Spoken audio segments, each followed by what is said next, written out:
And the story we're following up this half hour, many are calling the ANC caucus's rejection of the EFF motion on land expropriation without compensation a missed opportunity by the ruling party. EFF leader Julius Malema yesterday led a debate in Parliament to amend Section 25 of the Constitution, calling for land expropriation without compensation. He urged the ruling party to support the motion to set up an ad hoc committee on the issue, but the ANC strongly opposed Malema's call, saying expropriation without compensation was unconstitutional and not in line with ANC policy. The ANC caucus decision to reject the motion has exposed the split within the ruling party and its structures on the issue, especially in light of President Jacob Zuma's call for radical socio-economic transformation. Deputy President Cyril Ramaphosa also weighed in on the issue during his question and answer session in Parliament. There are a number of factors that drive poverty in our country, and one of them is unemployment, and indeed one of them is asset poverty. The issue of land is still very central in the minds of many of our people. There is land hunger in our country. The various programs that we've got in place are addressing this matter, including policies that we have been implementing ever since 1994. The African National Congress is pursuing to implement what is set out in our Constitution because we subscribe to the rule of law.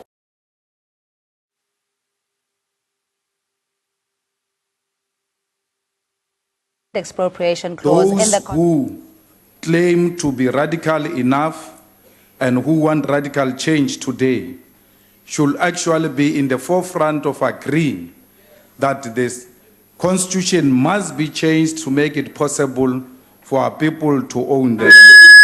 It can't be correct that less than 10% of the population owns almost more than 75% of the land. These are white people who are still owning our land.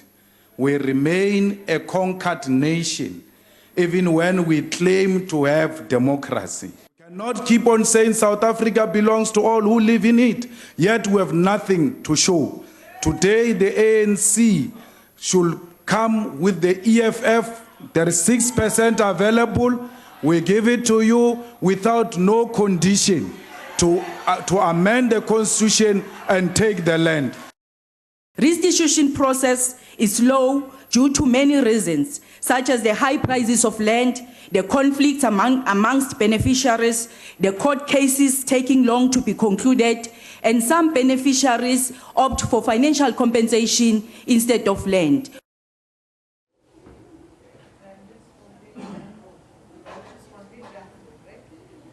Now let's take a look at how the ANC caucus views differ from others. Recently, President Jacob Zuma explained how the party was going to achieve all the goals mentioned in the State of the Nation address and all the policies. He said the party will amend a policy to enable faster land reform, including land expropriation without compensation, as provided for in the Constitution. ANC Women's League slammed the caucus decision not to side with the EFF's motion, saying there's a lot of incoherence between ANC resolutions and the ANC-led government's programs. Suspended Western Cape ANC chairperson Marius Fransman also hit out at the caucus decision, asking for the ANC in Parliament to review the position taken yesterday. He reportedly told media that it's time to put petty issues aside with other parties and agree on a mechanism to fast-track such, including constitutional amendment.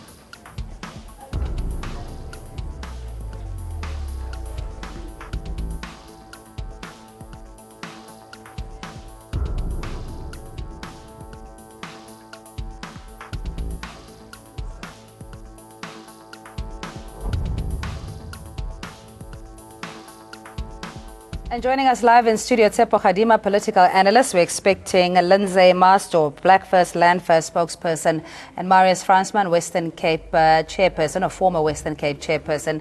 And thanks so much, Tsepo. Let's just start with you. Of course, a missed opportunity there. Others would have been saying that this was a bait that the EFF had set up, or a trap even, for the ANC that they may have had to consider carefully before accepting. Yeah. Look, I mean, first, Cindy, I want to highlight that yesterday was a day of ironies. First, we saw the African National Congress refusing to vote with EFF on this issue of amending Section 25 of the Constitution. And in the very same House, they were now voting with the same EFF in passing what equally is unconstitutional on many counts, which is known as the FICA bill. So again, my own assessment is that there is a fundamental misunderstanding which should worry all of us by members of Parliament in terms of really what in the Constitution is amendable and not amendable, what actually can be a limitation and what can be a limitation. Now let me give an example. Section 25 of the Constitution is within Chapter 2, which is the Bill of Rights. Now the Bill of Rights and that section specifically forms part of the 36 fundamental constitutional principles which are found in the 1993 interim constitution. And needless to say that those 36 fundamental principles are unamendable. You cannot amend them. Even if you had the majority, this has got nothing to do with majoritarianism. So, for example, what are those? The Supremacy Clause, which is Section 2 of the Constitution, equality before the law, and a whole chapter on the Bill of Rights.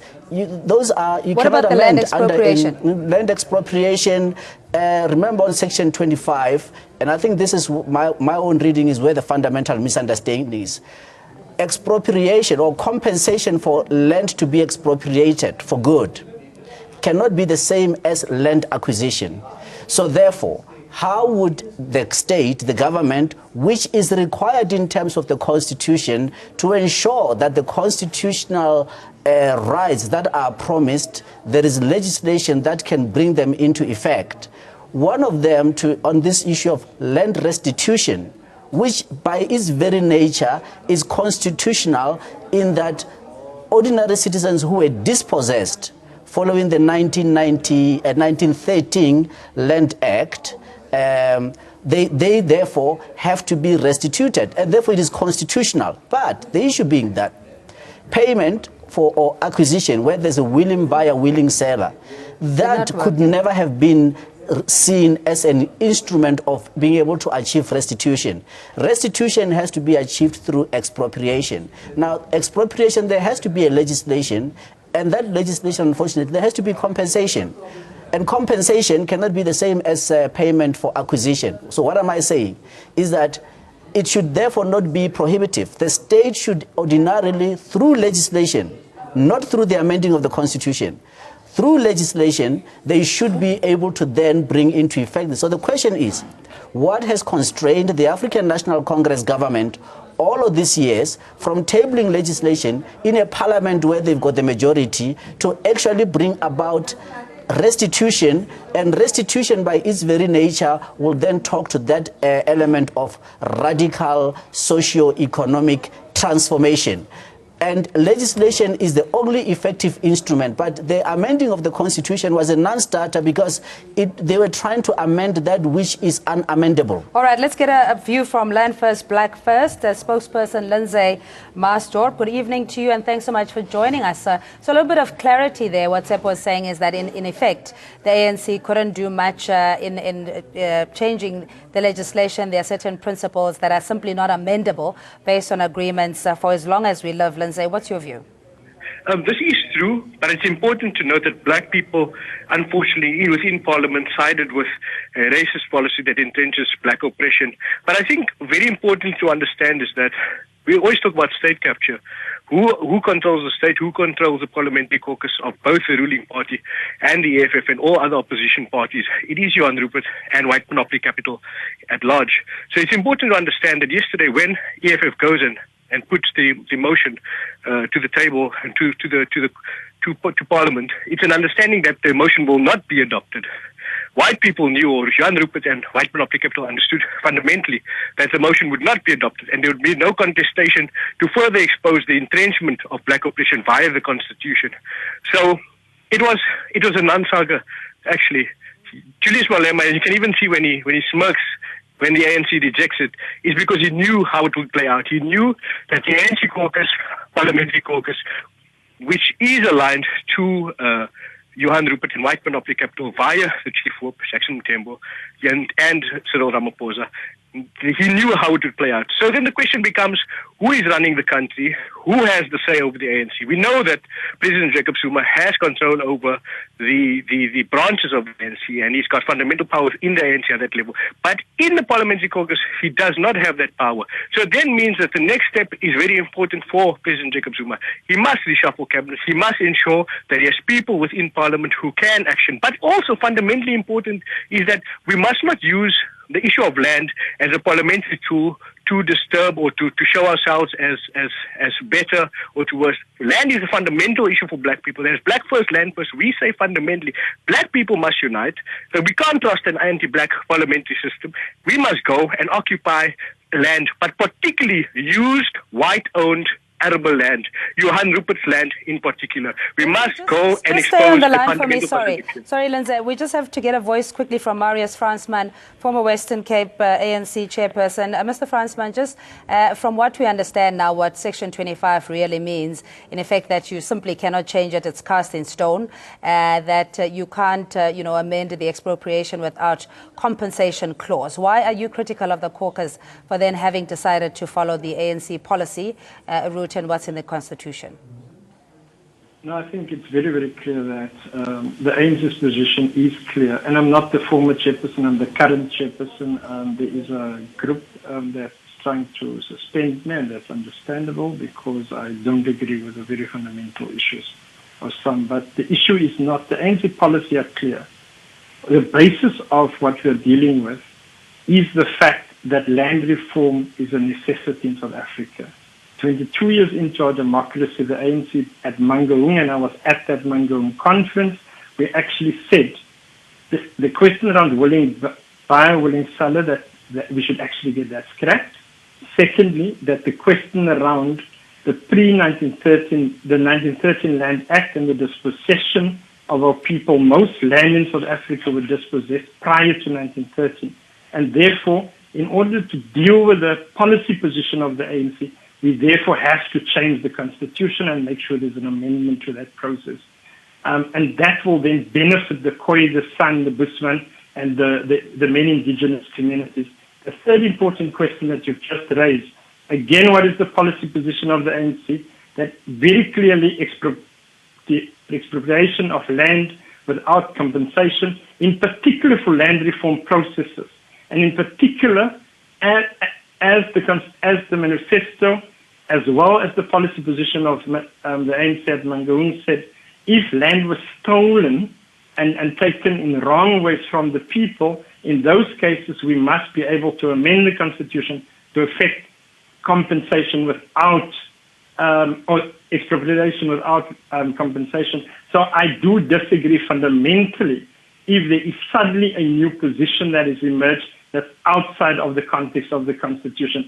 So indeed, I do contest the fact that the ANC position as pronounced yesterday, my party's position as pronounced yesterday in Parliament was an incorrect position. If one actually takes the manifesto, if we take the policy position, and there was a reason for that, because at Mangaung conference we spoke about radical economic transformation at the level of land, and we must accept it's not a policy issue anymore. It's a real hard implementation. But in this case, we cannot correct the wrongs prior to 1913 if there is not an issue around the constitutional amendment. Now the question is... Sorry. Let's just get a voice quickly. Please stay on the line. Just some clarity, Tsepo, in terms of the policy.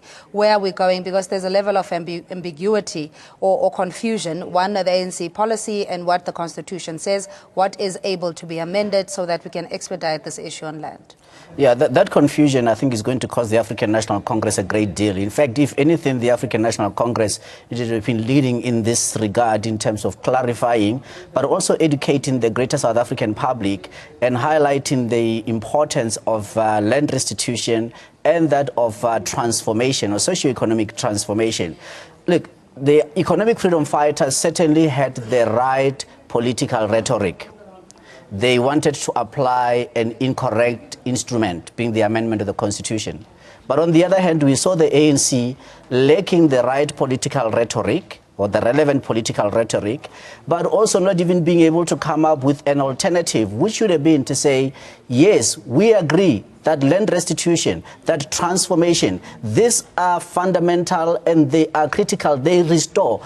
The state is required in terms of the constitution to restore the dignity of all. Those that have been dispossessed land, which are black people in majority, the indigenous people of this country, their dignity has been completely destroyed by that 1913 Land Act, which was never fully remedied or rectified. And there is nothing in the constitution that actually would constrain the state from ensuring that restitution does happen, as it is long overdue. The question is, therefore, how is it possible that the ANC could have been caught on the back foot, not understanding, rather seeing that that was not the correct instrument, a constitutional amendment? How come they have not been able to table in the very same parliament a legislative instrument that can bring about restitution? And after January 8 statement, Cindy, in these very same studios, I said that the only time we can take what President Zuma is saying seriously is when we find that radical socio-economic transformation talk finding its way into both cabinet as well as parliament. Now we know that cabinet doesn't have that. The budget 2017 showed us that clearly, and yesterday Parliament doesn't have that. So it's one thing for them to say, yes, we must stay within the constitution of the Constitution. That is a correct approach. However, they also needed to ensure that the same Constitution demands of the state, and them being the legislative arm of the state, they need to restore the dignity, and land restitution is absolutely fundamental. And by them not bringing on board legislation that can bring about land restitution, for them it is dereliction of their duty as members of parliament, and that is very regrettable. Yeah. Lindsay, just from Black First Land First, I mean, we can talk about political rhetoric and which parties are currently getting traction based on sensational statements and how they evoke emotions, particularly on the contentious issue of land. But where we stand now, what is the immediate possible intervention, if you will, that can be implemented to at least move us a step further forward in dealing with the land inequality? Look, Rupert and White Monopoly Capital have shown their hand. They said they were basically showing that they'll use Parliament and any form of spheres of the anti-black systems to maintain black oppression. What we're saying as BLF, we must organize ourselves as black people, unite, and we must take back the land by any means necessary. We can no longer wait for Parliament to pass particular bills that will allow us to expropriate land without compensation.